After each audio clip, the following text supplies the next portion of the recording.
नमस्कार, स्वागत आपका स्पॉटलाइट में। मैं हूं आपके साथ पारुल। मॉब लिंचिंग यानी भीड़ द्वारा मारपीट और हत्या। मध्य प्रदेश में मॉब लिंचिंग की घटनाएं बढ़ रही हैं। मॉब लिंचिंग को लेकर एक तरफ डर का माहौल है तो दूसरी तरफ मॉब लिंचिंग को लेकर एमपी में सियासत भी गरमाई हुई है।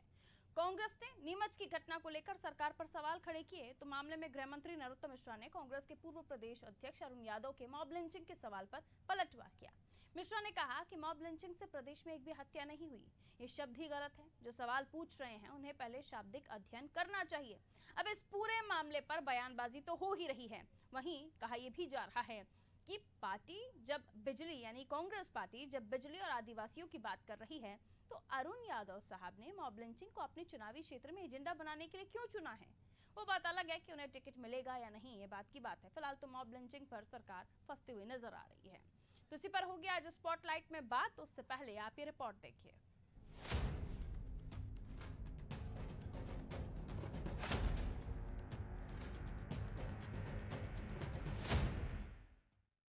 मध्य प्रदेश में एक बार फिर मॉब लिंचिंग को लेकर सियासत तेज हो गई है। एक दिवसीय दौरे पर खंडवा पहुंचे गृह मंत्री नरोत्तम मिश्रा ने कहा कि प्रदेश में मॉब लिंचिंग से एक भी हत्या नहीं हुई है। वहीं उनके इस बयान पर कांग्रेस के वरिष्ठ नेता एवं पूर्व केंद्रीय मंत्री अरुण यादव ने पलटवार किया है। अरुण यादव ने कहा कि गृह मंत्री जी अपने आप को थोड़ा अपडेट कर लें। दरअसल प्रदेश के गृह मंत्री नरोत्तम मिश्रा शुक्रवार को खंडवा पहुंचे। इस दौरान पुलिस कंट्रोल रूम में पुलिस अधिकारियों की कानून व्यवस्था पर समीक्षा बैठक ली और पुलिस अधिकारियों को अपराधियों से सख्ती से निपटने के निर्देश दिए। जहां गृह मंत्री ने कहा कि हमने तो किसी प्रकार का सांप्रदायिक सौहार्द नहीं बिगाड़ा है। पाकिस्तान जिंदाबाद के नारे तो उन्होंने लगाए थे, सांप्रदायिक सौहार्द की बात कहां से आ गई। उनके नेता ने ये भी कहा कि काजी जिंदाबाद, पाकिस्तान जिंदाबाद, ये तो राष्ट्रद्रोह की बात है। हिंदू मुस्लिम का मामला कहां से आ गया। मॉब लिंचिंग शब्द गलत है। लिंचिंग माने हत्या करना। एमपी में किसी की हत्या नहीं हुई है। जो ये बात कह रहे हैं वो शाब्दिक अध्ययन कर लें तो अच्छा है। गृह मंत्री नरोत्तम मिश्रा ने ये भी कहा कि माहौल बिगाड़ने का काम कांग्रेसी करते हैं क्योंकि उसे डर है कि उसका वोट बैंक चला जाएगा। उज्जैन में पाकिस्तान जिंदाबाद के नारे लगने के बाद उसको काजी जिंदाबाद के नारे कहने वाला कौन था? दिग्विजय सिंह थे। उन्होंने कहा माहौल बिगाड़ने का आरोप हम पर लगाते हैं जबकि खुद माहौल बिगाड़ते हैं। मध्य प्रदेश में पाकिस्तानी तालिबानी जैसे संगठनों को नहीं पनपने दिया जाएगा, उनकी कमर तोड़ दी जाएगी। हमने तो बिगाड़ा नहीं सांप्रदायिक सौहार्द। पाकिस्तान जिंदाबाद के नारे उनने लगाए थे, हमने थोड़ी लगाए थे। सांप्रदायिक सौहार्द की बात कहाँ से आ गई? उनके नेता ने कहा कि काजी साहब जिंदाबाद कहा है, पाकिस्तान जिंदाबाद, उनके कान बजे थे। हमने तो नहीं कहा है ऐसा। और ये सांप्रदायिकता कहाँ मतलब है इसका? हिंदू मुस्लिम का क्या मतलब है इसमें? ये दो देश की बात है, ये राष्ट्रद्रोह की बात है। इसमें हिंदू मुस्लिम कहाँ से आ गए? दो देशों का मामला है। देश में तो आप लोग भी रहते हैं, हम भी रहते हैं। पहले तो मॉब लिंचिंग शब्द गलत है ना। एक भी व्यक्ति की हत्या नहीं हुई है। लिंचिंग माने हत्या करना भीड़ के द्वारा। मध्य प्रदेश में किसी की हत्या नहीं हुई है। थोड़ा शाब्दिक अध्ययन कर लें वो लोग तो अच्छा है। गृह मंत्री के इस बयान के बाद पूर्व केंद्रीय मंत्री अरुण यादव ने अपने एक ट्वीट में कहा कि इंदौर, उज्जैन, रीवा, सतना, नीमच में जो घटनाएं हुई हैं उन्हें मॉब लिंचिंग नहीं कहते तो क्या कहते हैं? क्या नीमच में आदिवासी को जिस तरह ट्रक से घसीटकर मौत के घाट उतारा वो मॉब लिंचिंग नहीं है? उन्होंने नरोत्तम मिश्रा को नसीहत देते हुए कहा कि गृह मंत्री जी अपने आप को थोड़ा अपडेट कर लें। इसके अलावा अरुण यादव ने अपने एक दूसरे ट्वीट में कहा कि मध्य प्रदेश शांति का टापू है। यहाँ भाजपा आपसी भाईचारे को खत्म करने में लगी है। जब जब चुनाव आते हैं फितूर फैलाकर सौहार्द बिगाड़ने की कोशिश करते हैं। आरएसएस का तो मुख्य एजेंडा है देश को कैसे बांटा जाए, कैसे वातावरण खराब किया जाए। उनको नहीं नजर आता है क्या? उज्जैन की घटना, रीवा की घटना, मुरैना की घटना, सतना की घटना, शायद उनको जानकारी नहीं इस बात की। जो घटनाएं हुई इसको क्या कहते हैं? अपडेट कर ले, प्रबंध किया गया। हालांकि नीमच की घटना को लेकर कांग्रेस ने 2 जांच दल बनाए थे।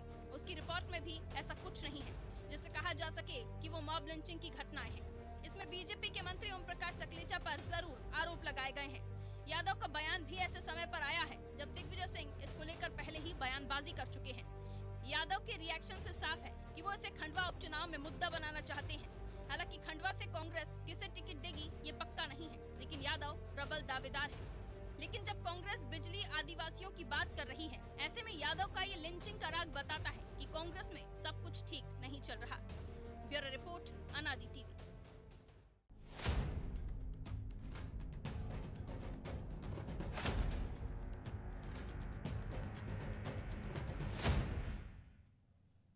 पूरी रिपोर्ट के बाद स्पॉटलाइट में कौन से वो सवाल होंगे जिन्हें हम हाईलाइट करेंगे, आपके सामने रख देती हूँ। प्रदेश की शांति पर किसकी नजर? शांति का टापू मध्य प्रदेश, जहां प्रेम सौहार्द भाईचारे से सब रहते हैं, किसकी नजर लग गई मध्य प्रदेश को? प्रदेश में मॉब लिंचिंग के पीछे किसका हाथ है? क्या जो तमाम घटनाएं आ रही हैं वो प्लान है, जैसे कि आरोप भी लगाए जा रहे हैं? पार्टी से अलग क्यों है अरुण यादव की राय? क्योंकि पार्टी आदिवासी, गरीब, महंगाई को लेकर बात कर रही है और अरुण यादव को लगता है कि लिंचिंग पर ही बात होनी चाहिए। तो लिंचिंग का राजनीतिक मतलब आखिर क्या है? क्योंकि राजनेताओं ने इसे अपने तरीके से अपने पक्ष में कर लिया है। कोई इसे कुछ नाम दे रहा है, कोई इसे कुछ नाम दे रहा है, लेकिन असल में राजनेताओं के ही तरीके से समझें कि वो लिंचिंग को क्या मानते हैं। तो चलिए उन मेहमानों से आपकी मुलाकात जो हमारे साथ चर्चा में जुड़ रहे हैं। सबसे पहले आपकी मुलाकात होगी शंकर लाल तिवारी जी से, प्रदेश उपाध्यक्ष हैं आप बीजेपी से। शंकर लाल तिवारी जी का बहुत स्वागत करती हूँ। संदीप सबलोक साहब हमारे साथ जुड़े हुए हैं, प्रवक्ता हैं आप कांग्रेस से। संदीप जी, आपका भी बहुत बहुत स्वागत अनादि टीवी पर। और अजय बुग्गल साहब वरिष्ठ पत्रकार हैं, राजनीतिक विश्लेषक है, बड़े आदर सम्मान के साथ मैं आपका भी स्वागत करती हूँ। बुग्गल साहब की सबसे पहले टिप्पणी, लिंचिंग नहीं हो रही, लिंचिंग शब्द का ज्ञान ही नहीं है लोगों को सर, और बाकी जो घटनाएं हैं उन्हें आप लिंचिंग शब्द मत दीजिए। इधर अरुण यादव साहब को बड़ा फेवरेट लग रहा है, बड़ा पसंद आ रहा है लिंचिंग, और वो ट्वीट पे ट्वीट किए जा रहे हैं। दिग्विजय सिंह साहब को पहले ही जिम्मेदारी मिली हुई इन तमाम चीज़ों की, वो अपनी तरफ से ट्वीट कर देते हैं एक ना एक उठा के कभी ना कभी, लेकिन उसके बाद अरुण यादव जी का लिंचिंग को लेकर बात रखना, पार्टी की तरफ से और किसी बड़े नेता का बयान ना आना, कैसे देख रहे हैं आप इस पूरे मामले को? देखिए, सबसे पहले तो मैं ये बात करूंगा कि शब्द लिंचिंग आया कहाँ से है, क्योंकि गृह मंत्री जी ने भी कहा है और अरुण यादव ने भी कहा है जी। भारत के संदर्भ में या मध्य प्रदेश के संदर्भ में इसका उपयोग क्यों कैसे हो रहा है वो अलग बात है। मूलतः ये शब्द हमें अमेरिका से आया है, जो 18वीं सदी के अंदर वहाँ के अफ्रीकी गुलामों को वहाँ के गोरे अमेरिकी जिस तरह से बिना कानून के मुकदमा चलाए सजा दे देते, हत्या कर देते थे उनकी, तो वो जो कृत्य उनका कहलाता था वो लिंचिंग कहलाता था, और इससे लिंचिंग शब्द इस तरह से शुरू हुआ है। भारत में ये प्रवृत्ति अभी पिछले कुछ सालों से ज्यादा पनपी है। ऐसा नहीं कि पहले नहीं होता था, अमूमन ये घटनाएं इस तरह की होती थी कि कभी किसी को शक के आधार पर, किसी जैसे कोई चोर है, कोई डायन है, या बच्चे चोरी के आरोप में या और दूसरी घटनाओं के आरोप में शक के आधार पर लोगों की मारपीट की जाती थी और हिंसा इतनी होती थी कि उसको मार दिया जाता था। इसमें आप किसी का चेहरा पहचानना बहुत मुश्किल होता है। मॉब लिंचिंग इसलिए कहलाता है कि भीड़ जो है बिना किसी कानून अपने हाथ में लेकर के न्याय कर देती है, उसी ऑन द स्पॉट जो फैसला होता है वो ये होता है, और वो हत्या के रूप में अक्सर सामने आता है।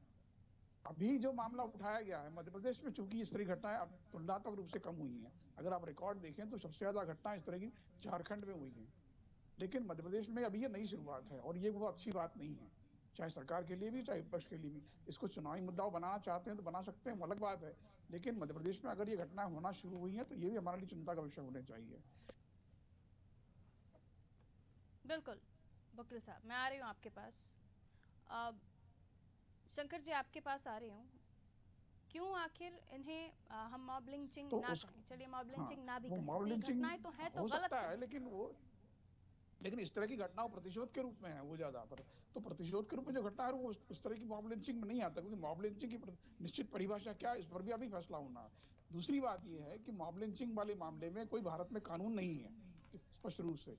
मैं आपको बताना चाहूंगा कि अभी 4 साल पहले प्रकाश अम्बेडकर उनके साथियों जो अम्बेडकर जी के पोते हैं, उन्होंने जो है ये कहा कि एक मानव सुरक्षा कानून नाम का एक ड्राफ्ट तैयार किया था। उसमें यह था कि मॉब लिंचिंग की क्या परिभाषा हो और ऐसे मामलों में किस तरह की पनिशमेंट दिया जाए, कड़ी सजा दी जाए, उस पर भी, लेकिन उस पर आगे कुछ हुआ नहीं, क्योंकि सरकारें इस मामले में अभी तक कानून बनाना नहीं चाहती है। इसके कारण जो भी रहा होगा, हो सकता है उनके राजनीतिक हित से सस्ते हों या वो नहीं बनाना चाहते हैं, लेकिन दरअसल क्या है कि अभी जो कार्रवाइयाँ होती हैं मॉब लिंचिंग के मामले में वो हमारे नियमित कानूनों के तहत होती है, और वो नियमित कानून इस तरह से हैं कि मुकदमा केस दायर होगा, मुकदमा चलेगा और उसके न्याय प्रक्रिया पूरी के बाद उसको सजा होगी।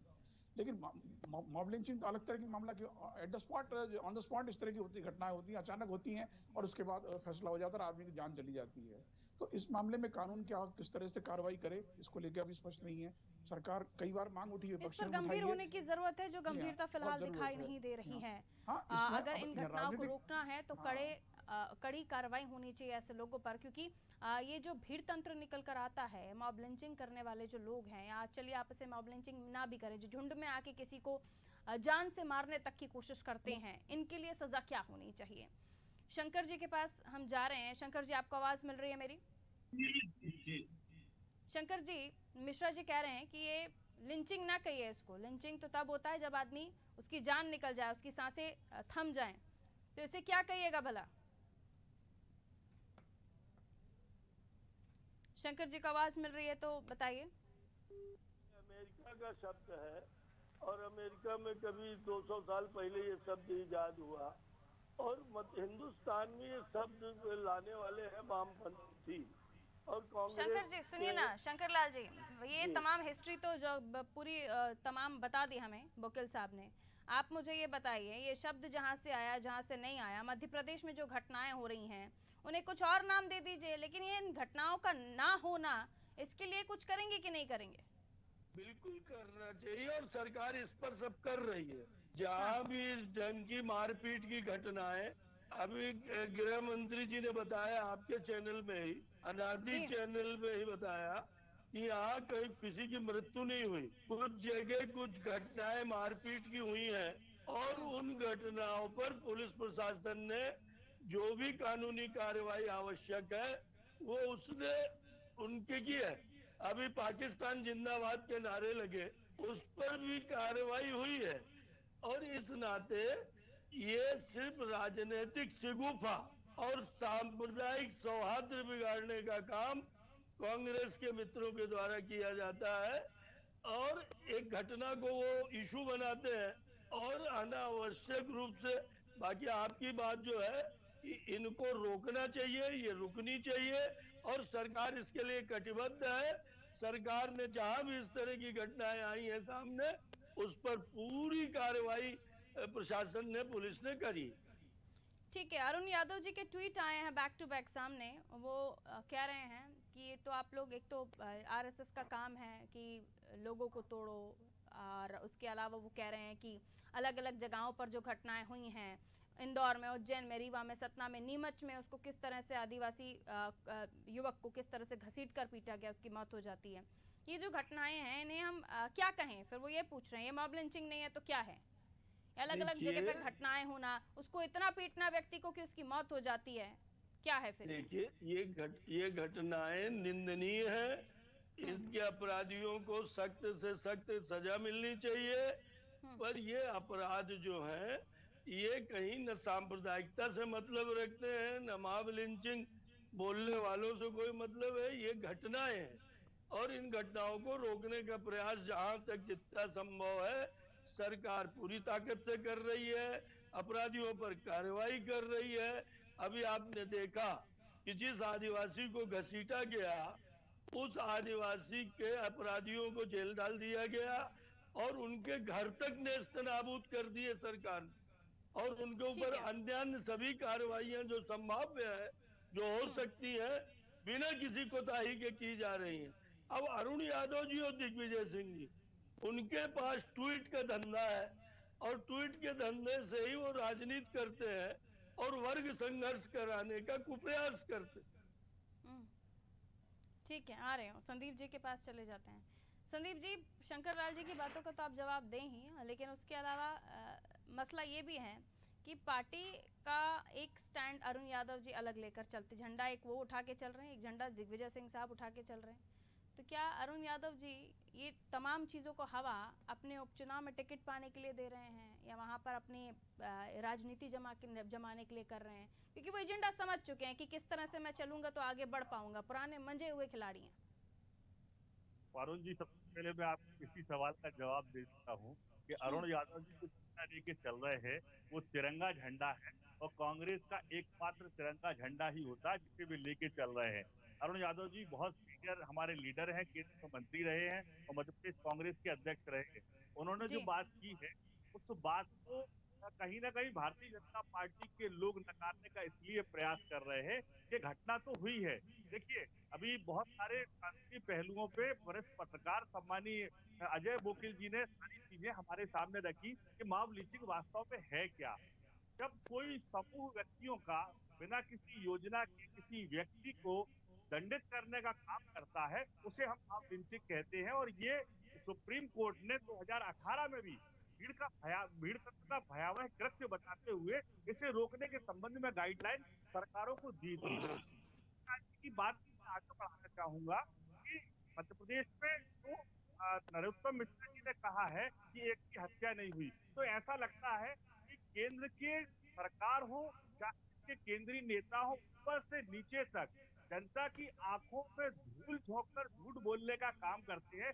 जिस तरह से प्रधानमंत्री जी ने और केंद्र की सरकार ने कहा कि पूरे हिंदुस्तान में ऑक्सीजन के अभाव में कोरोना काल में एक भी मौत नहीं हुई, जबकि पूरी मीडिया और पूरा देश जानता है कि ऑक्सीजन के अभाव में हजारों मौतें हुई।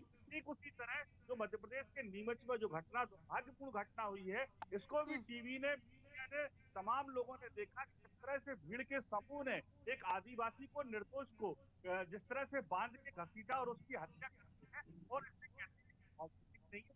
बड़ी शर्म की बात है। या तो माननीय गृह मंत्री जी को मॉब लिंचिंग। एक बात बताइए मुझे, ये तो आपने बीजेपी की टांग खिंचाई बहुत अच्छे से कर ली। जो सवाल मेरा जवाब जिसका वो आपने कहा कि मैंने पहले ही जवाब दे देता हूँ, वो थोड़ा सा अधूरा रह गया सर। अधूरा इसलिए क्योंकि मैंने आपसे पूछा कि अरुण यादव जी अलग ही तरह से पार्टी में चल रहे हैं। आपकी पार्टी में हम देख रहे हैं कि इस टॉपिक को फिलहाल इतना नहीं छेड़ा जा रहा है। दिग्विजय सिंह साहब सीनियर पॉलिटिशियन है, पार्टी की तरफ से स्टैंड रख देता है ट्विटर पे, और उसके बाद अरुण यादव जी दिग्विजय सिंह साहब को कोई पंगा चल रहा है क्या आपस में? देखिए, पार्टी में कहीं किसी तरह का कोई पंगे वाली बात, कि केवल भारतीय जनता पार्टी का दुष्प्रचार। एक लाइन होती है ना बीजेपी में, वीडी शर्मा साहब ने कह दिया कि हम फला मामले में फला जवाब देंगे। आपकी पार्टी में ऐसा कोई रूल रेगुलेशन अनुशासन नहीं दिखता, सब अलग अलग बोल रहे हैं, मैं तो ऐसा बोलूंगा, मैं तो ऐसा बोलूंगा, ऐसा चल रहा है क्या सर? जनता पार्टी सरकार में है, और उनकी जब एक गलती होती है तो पूरी की पूरी उनकी मीटिंग करके उस गलती को ढांकने के लिए सभी लोग कूद पड़ते हैं। तो ये एकता आपकी पार्टी में क्यों नहीं है सर? ये यूनिटी आपकी पार्टी में क्यों नहीं है?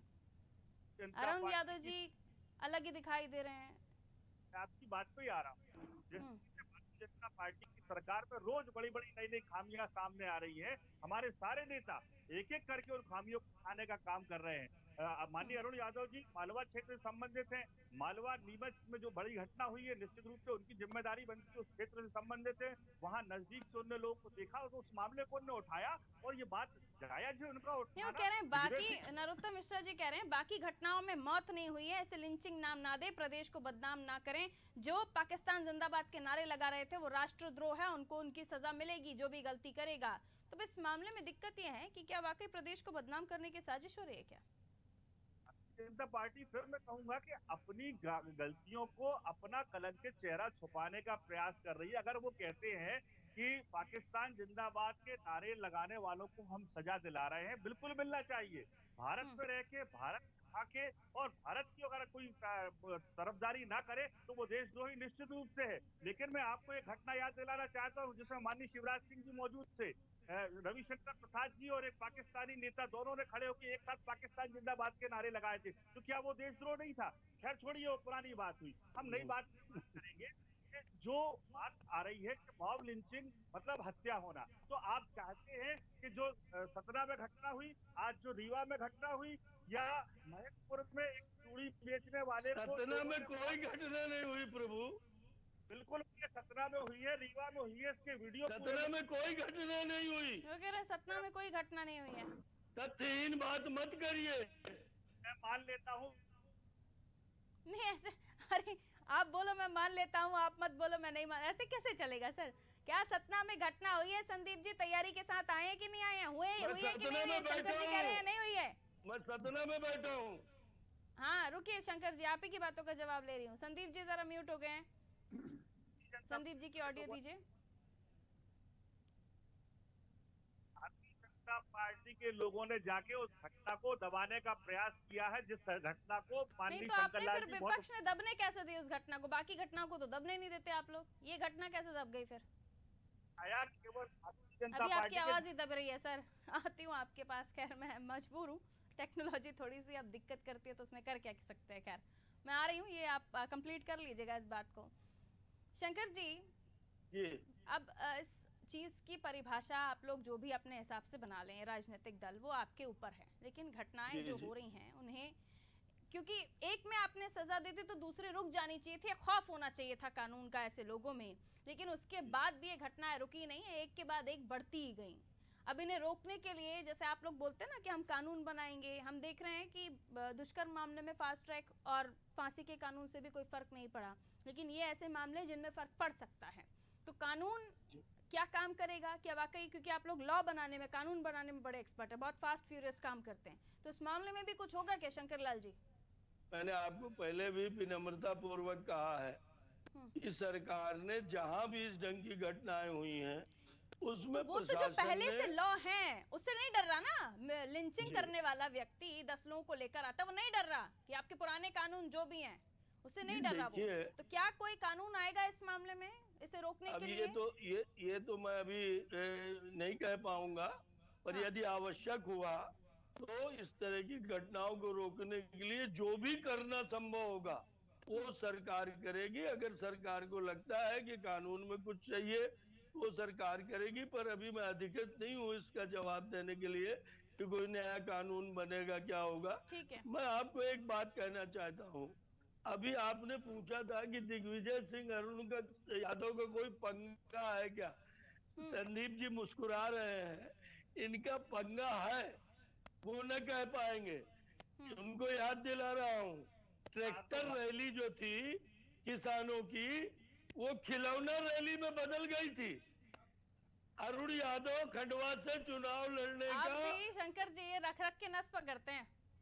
आप सुनिए प्लीज, आ रही हूँ, अंदर ही अंदर आपके लड्डू फूट रहे, मैं समझ रही हूँ, आपने नब्ज पकड़ ली कि वो ये आप तो नहीं मारोगे कि पंगा है, मैं बता देता हूँ।